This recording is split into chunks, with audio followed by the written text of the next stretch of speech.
Ambil mic. Amani gerak Amani. Korang gerak macam mana nak ambil? Ya awak Islam pergi.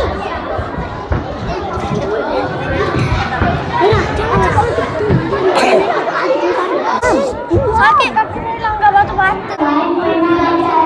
Surah Al-Humazah ayat pertamanya berbunyi wailul likulli humazatin lumazah, yang bermaksud celaka bagi setiap pengumpat dan pencuri.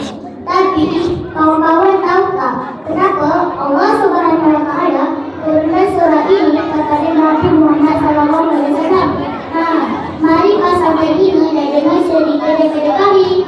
Pada zaman dahulu di kota Mekah, semasa awal penyebaran agama Islam, ada beberapa orang pembesar Quraisy yang sangat kaya.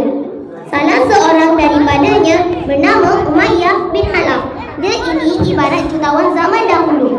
Tapi kawan-kawan, walaupun dia kaya, perangainya sangatlah buruk. Dia sangat sombong. Setiap hari kerjanya asyik mengira-ngira hartanya.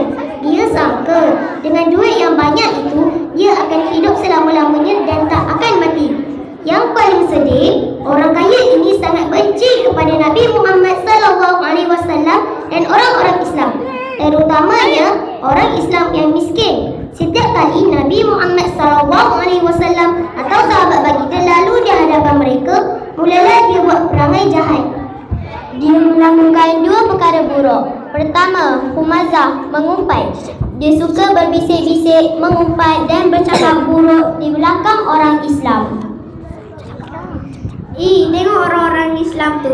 Pengikut dia orang bukannya hebat sangat. Ada ramai orang-orang miskin dan hamba-hamba macam Bilal bin Rabah. Betul lah tu. Ikut Islam bukan kaya pun macam kita. Lumazah, mencela atau mengejek.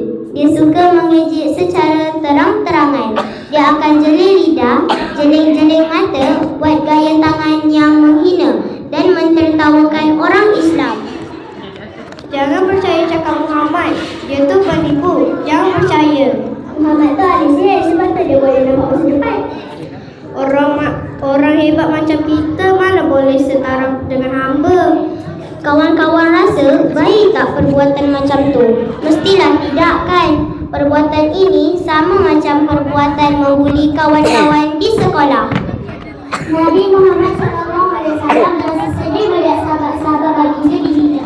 Tetapi Allah Subhanahu wa taala itu Maha melihat dan Maha mendengar. Allah tidak bercakap saja dari begitu sahaja. Lalu Allah Subhanahu wa taala menurunkan surah Al-Humazah melalui malaikat Jibril. Surah ini turun sebagai amaran keras kepada orang-orang Quraisy yang suka mengejek dan sombong dengan harta mereka. Allah berfirman bahawa harta yang mereka kumpul itu tidak akan dapat menyelamatkan mereka.